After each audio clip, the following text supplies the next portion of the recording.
speaking of that, I think a lot of the Cure songs are timeless. I think there's a lot that can be played now. If they were to be released now, I think they would do pretty well, even in this day and age.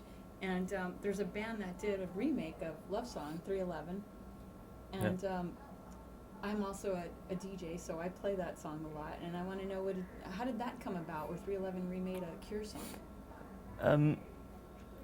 All the requests for stuff like that just comes through on emails nowadays, and they sent an MP3 of like what they intended doing with it, and I thought it was pretty good, so I said yes.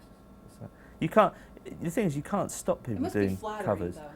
It is, yeah. It's very rare for people to cover Cure songs. I think because because my voice is often like the defining thing about the song. Although, I mean, there are some. There's only been 2 occasions in the past when I've actually said no to people doing cover versions. Generally, I think I am flattered by it, and I think I admire anyone that does anything. So I'm not. I used to be a lot more kind of like angry about people in general. So you think the floodgates are going to open now? A lot of people are going to want to redo Love Cats and. I don't know, because I think if we'd stopped, that might happen. But I think the fact that we're still out there playing, it kind of deters people, because it's rare to cover a band that's still going. You know, I mean, so I think probably when we stop, I think that our back catalogue will kind of be plundered. Dinosaur Jr. that was probably the first cover version I was ever aware of in 1989, I think, or 88 or 89. They did a cover version of Just Like Heaven, which I thought was fabulous and still my favourite cover version. I'm not usually a fan of covers, but I think they did a pretty good job of that. It took me a while to get used to it. Yeah, it's tough doing covers. We've done just a few over the years, and the only one I think is any good is we did a cover of Purple Haze for the Jimi Hendrix tribute album, and I thought that was the best cover version we ever managed. So. Tell me about your guitar collection. Being that we are at the guitar center. Well, the others laugh at me because I've always been in love with guitars, Is that your first instrument? As objects. It wasn't actually. I played piano when I was really young, but I never really kind of liked it. And my younger sister was like a child prodigy, and it really pissed me off that she'd sit there and play, and I'd be thinking, so I decided that I would play guitar because she couldn't play it because her hands were too small. So I started playing guitar, which I'm glad I did because it's a better instrument. Over the years that I've been playing, when I first started earning any money out of it, that's all I spent it on was guitars. It took me about 3 years to be able to buy somewhere to live, because every time I saved up enough money, I'd think, So I have got a lot of guitars. So you're living in a car with 20 guitars. Well, they all come out when we do a new record. So we've just finished recording last week, actually, a new album, and they've all been out in the studio. But it's getting a bit silly now because there's over 100 of them. So they just sit there. What's your favorite make or model? I think the coolest looking guitar I've got, actually, I bought one tonight. Oh my gosh! I bought a National, and I used in fact one that was in the shop here on the Disintegration album. I think that's the coolest guitar I've got. I've also got a Mosrite, a Ventures model, which is a really cool looking. I only buy guitars because of what they look like. I'm terrible. I'm not really a guitarist. I'm more sort of but generally, like old guitars that look good usually have such a great distinctive sound that, you know.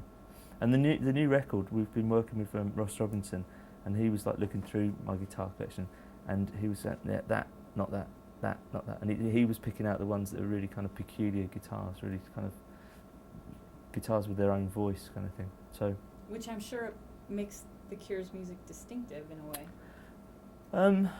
Well, in the past, I've always picked like one guitar to make a record on, and that becomes like the guitar that I use on, you know, when we play the tour.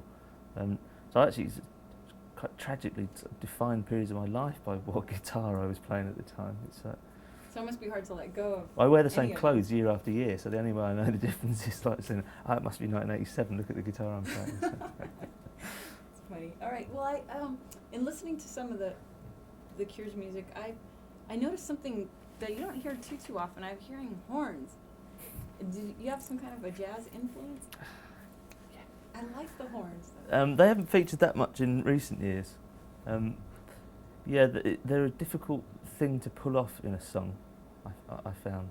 We used to throw them in when we were kind of stuck for, I'd have a melody and nothing would sound right. I'd say, yeah, play it on the trumpet.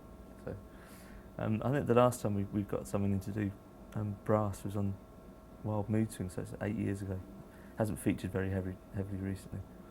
You were saying earlier about some of the songs dating. It's I think that a lot of what we did at the time, like when we were recording, we don't really pay that much attention to what else is going on around us, and so therefore the sounds that we use aren't of the time. There's only 1 or 2 albums I think that suffer a little bit from the sounds being of the time. In the mid-80s, we were forced to use in particular keyboards because it seemed like a good, the emulator 2 and stuff. So you kind of felt it's there and it's new, so let's try it. But with hindsight, I think the early albums where we just used a really basic kind of drum, guitar, bass setup is the reason why they don't really sound that dated. They kind of sound like they're not of any time. So it's something that I sort of learnt through the mid-80s, was not to really bother about whether something was going to be played on the radio because of what it sounded like. What do you think of the music that's out now? What do you think of like today's music? I think there's some great bands around at the moment. I think there's some really fabulous bands, like bands that are playing like really good, heartfelt music. There's I'm not going to run off a list of bands. I've listened to loads and loads of CDs actually recently because we're coming back over here in the summer, and I was choosing. We're playing with 7 other bands, so I was choosing the bands that I wanted to go on the bill with us. So I must have listened to about. Wow, they must be flattered to be handpicked by you. I hope they are. They've all agreed to do it. So, but yeah, I mean, I was surprised actually because I did like a lot more than I normally when I kind of listen to new CDs. I keep 1 out of every kind of 50, but I kept probably about 20 CDs out of about 150. So it's a pretty good hit rate. There's some good stuff. I have one last question for you. There's a lot of reality TV on television right now. Is there? Yeah. Do you watch any reality TV? I just wanted to know if you were to be on American Idol right now, how do you think you'd fare? Do you know, I have no idea what American Idol is. Really? I do really. You do. I've never watched it. I've never watched the English equivalent either. I think that the modern obsession with being famous is lamentable. It's like if you get well known through doing something that's really good, it's actually like a price you pay. I think it's I mean I would never. It is really flattering. It's really and you can kind of approach it and you think it's really good and like people, but to aspire to what happened today, that's it. That's what you want, is to actually have people taking your photo and just to be famous. It's rubbish. It really is. It's like there's nothing to it. It's a vacuum. It's the satisfaction I get is from making the records and playing the concerts. It's like and what comes with it, if because over the years we've kind of got more and more well known, is sometimes it gets in the way. So all those shows that kind of purport to like here's this is your dream, you should all want to be famous. I despise it actually. I think it's a nonsense. And sitting there watching other people kind of washing themselves, it's like it's a sad indictment on your own life. I think if you watch reality TV, there you go. That's how you know you'd like the entire American audience. Well, thank you very much. I love that answer. Very honest. Thank you.